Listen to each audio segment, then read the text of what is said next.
Welcome to English Baba channel. Class 10 history chapter number 2 है nationalism in India. आज हम करेंगे इसके क्वेश्चन आंसर, तो जल्दी से वीडियो को लाइक कर दो। आई होप चिल्ड्रन आपने वीडियो को लाइक कर दिया है और अभी तक चैनल को सब्सक्राइब नहीं किया तो सब्सक्राइब कर दो सो दैट आपको हमारे सारे अपडेट्स मिलते रहें। क्वेश्चन नंबर 1 देखिए, why is the growth of nationalism in the colonies link to an anti colonial movement. Children सबसे पहले क्वेश्चन को समझो। क्वेश्चन में लिखा हुआ है एक वर्ड नेशनलिज्म। नेशनलिज्म का मतलब होता है अपने देश से प्यार, अपने कल्चर से प्यार, अपनी मिट्टी से प्यार। कॉलोनीज क्या होता है?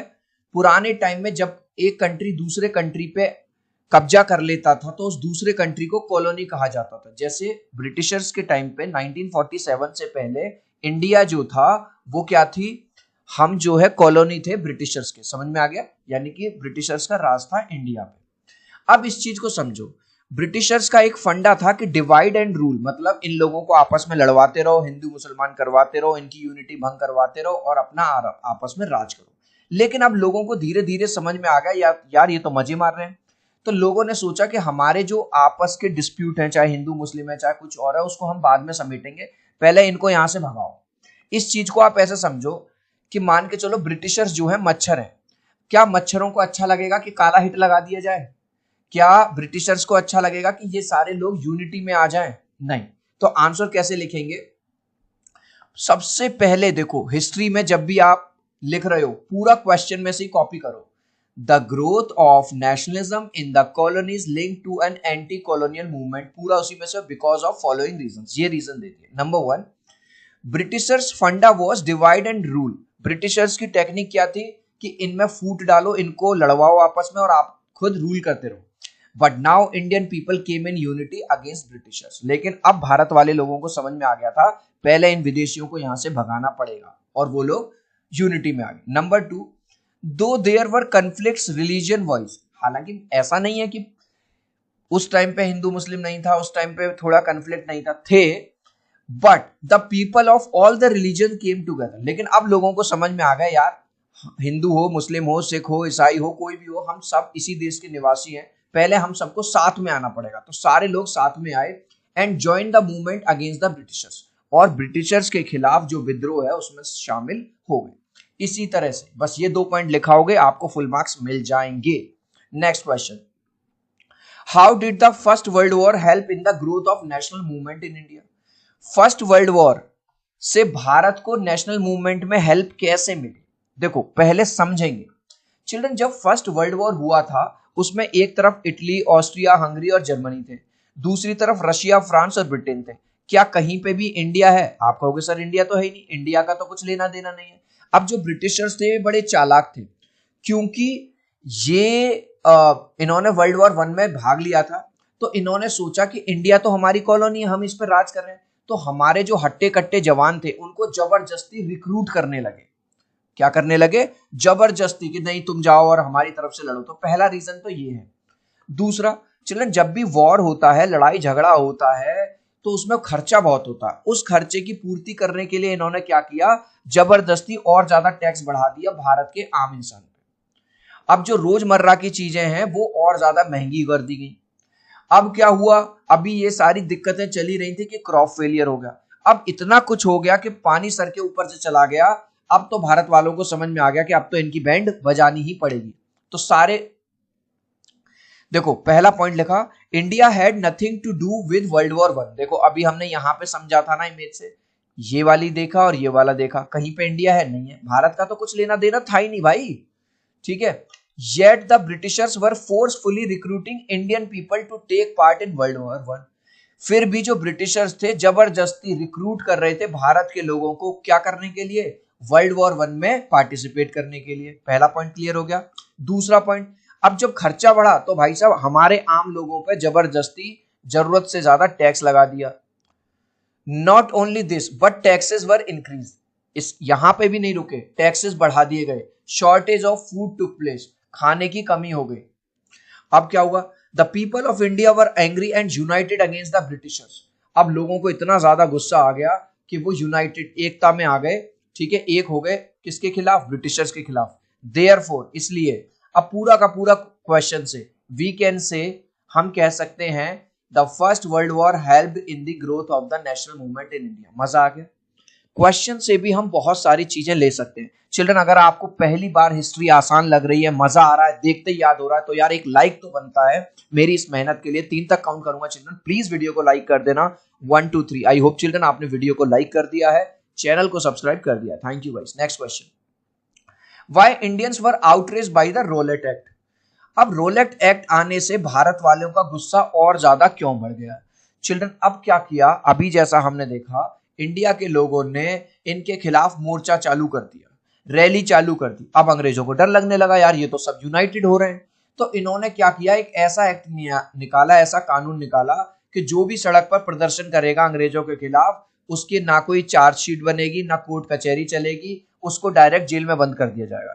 चिल्ड्रन, मान के चलो आप पे किसी ने इल्जाम लगाया कि आपने चोरी करी है, तो डायरेक्ट आपको सजा थोड़ी होगी भाई, पहले केस चलता है ना, आपको भी तो अपनी बात कहने का मौका दिया जाना चाहिए। लेकिन रोलेट एक्ट में क्या था कि नहीं, ना कोई चार्जशीट बनेगी, ना कोई कोर्ट कचहरी चलेगी, डायरेक्ट जेल। तो ये तो गलत है, इसलिए इंडियंस गुस्सा थे।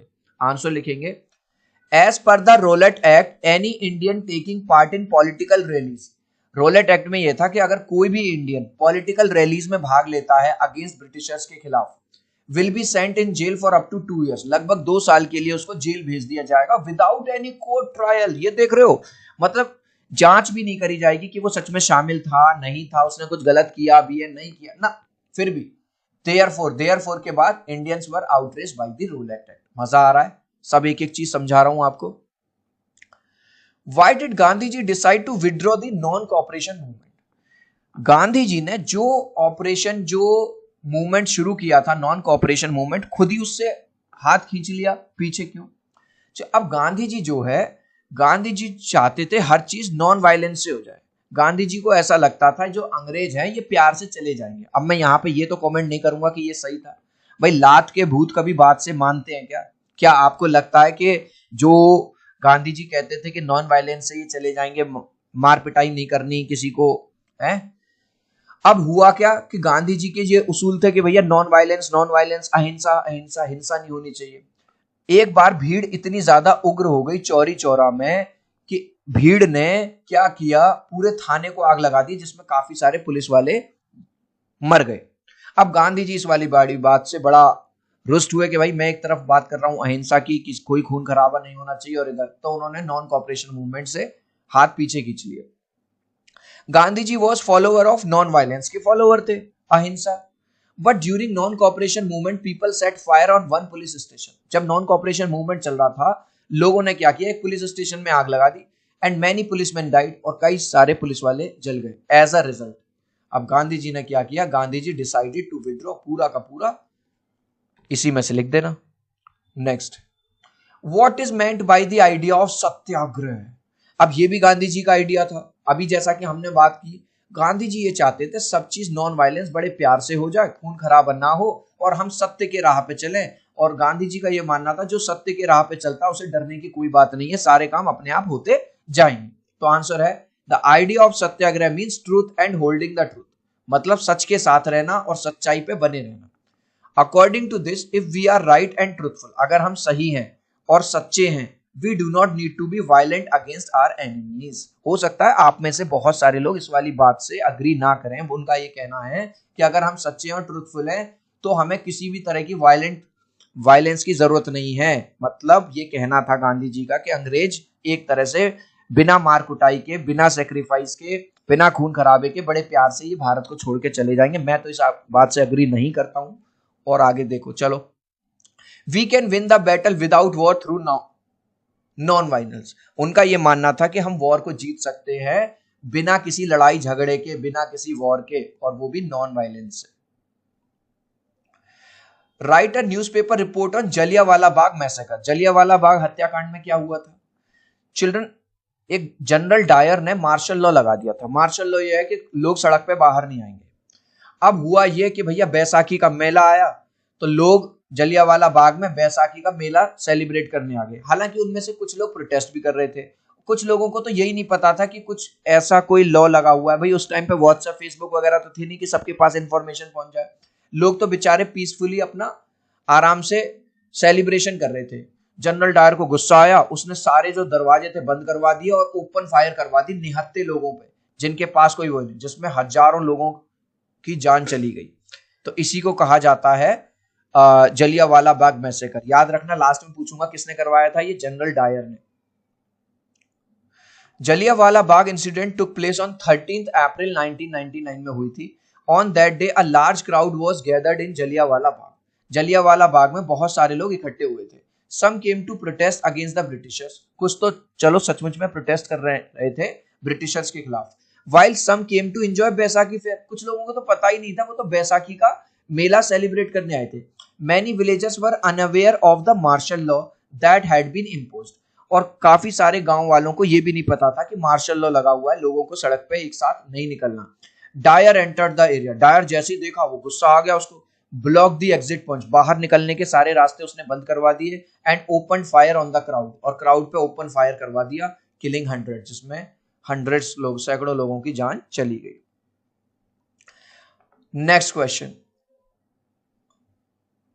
अब है भैया साइमन कमीशन क्या है। चिल्ड्रन, इस साइमन कमीशन को समझाने के लिए मैं आपको एक एग्जांपल दूंगा। मान के चलो आप 10th क्लास में हो, आपकी क्लास का कोई अब मॉनिटर चुना जाना है। तो क्या मॉनिटर कोई दूसरी क्लास का होगा या आपकी क्लास का होगा? आप कहोगे सर कैसी बहकी बहकी बात कर रहे हो, जब मॉनिटर हमारी क्लास से बनना है तो हमारी क्लास से ही बनेगा मॉनिटर, बाहर से क्यों बनेगा? तो भारत पे रूल कर रहा था ब्रिटिशर्स। भारत को समझने के लिए उन्होंने एक कमीशन बनाया, साइमन कमीशन, कि हम और अच्छे से वो नीति बनाएंगे, लोगों को समझेंगे, पॉलिसीज बनाएंगे। अब उन्होंने साइमन कमीशन में इन वाले भाई साहब को डाला, इनको डाला, इनको डाला, इनको डाला, मतलब सारे अंग्रेज डाल दिए, एक भी भारतीय इसमें नहीं था। अब यार ये बताओ, क्लास 10th का मॉनिटर बनेगा तो यार क्लास का ही तो बच्चा होना चाहिए, कोई बाहर वाले बच्चे को क्या पता उस क्लास की क्या प्रॉब्लम है। तो इसी वाल का गुस्सा था भारत वाले लोगों को कि यार कमीशन बन रही है, उस कमीशन में भारत का एक भी मेंबर नहीं है। तो जब साइमन कमीशन भारत आया तो लोगों ने इकट्ठे होकर नारे लगाए, Simon go back, Simon go back, वापस जाओ। The British government made a team of members to look at the government of India act of 1919 में ब्रिटिश गवर्नमेंट ने गवर्नमेंट ऑफ इंडिया के लिए एक मेंबर बनाई, टीम मेंबर, ठीक है। But there was not even a single Indian member in this commission. भाई साहब, इस कमीशन में एक भी भारतीय इंसान तो था ही नहीं। As a result when the Simon commission arrived in India in 1928, जब 1928 में भारत में आया Simon commission, they were greeted with the slogan go back, Simon go back, Simon go back, Bharat जाओ, भारत से वापस जाओ, भारत से वापस जाओ। Compare the image of Bharat Mata in this chapter with the image of Germania. देखो, भारत माता ये है, जर्मेनिया ये है। भारत माता का सिंबल हो या जर्मेनिया का सिंबल हो, दोनों को बनाया गया था ताकि दोनों ही देश के लोगों में नेशनलिज्म की फीलिंग जागृत हो, यानी अपने अपने देश के लिए प्यार, अपने देश के लिए सम्मान। तो पहले पॉइंट में क्या लिख देंगे, Germania belongs to German and Bharat Mata belongs to India. भाई जर्मेनिया जर्मन को बिलोंग करती है और भारत माता भारत को बिलोंग करती है। दूसरा जो अभी मैंने बताया, the image of Germania and Bharat Mata both were used to spread the feeling of nationalism. दोनों को इसलिए क्रिएट किया गया कि लोगों में अपने अपने देश के लिए प्यार, रेस्पेक्ट, फीलिंग जगे। तीसरा, अगर आप देखो भारत माता को उनकी इस इमेज में बड़ा काम यानी शांत दिखाया गया है, वहीं जर्मेनिया को थोड़ा सा गुस्से में दिखाया गया है और उनके हाथ में तलवार है। भारत माता इज शोन एज काम एंड स्पिरिचुअल लेडी, स्पिरिचुअल मतलब देवी के रूप में दिखाया गया है। While Germania is shown in anger, Germania को गुस्से में दिखाया गया है with sword in one hand, और उसके एक हाथ में तलवार दिखाई गई है। इस लास्ट क्वेश्चन का आंसर आप मुझे दोगे कमेंट सेक्शन में, देखूंगा कितने बच्चे राइट आंसर देंगे। The man responsible for Jallianwala Bagh, अभी मैंने बताया था, डायर, नेपोलियन या कैपेलियो। आप चाहो तो अपने आंसर में ए, बी या सी लिख देना, मैं समझ जाऊंगा। आई होप मेरा ये वीडियो आपको बहुत अच्छा लगा होगा।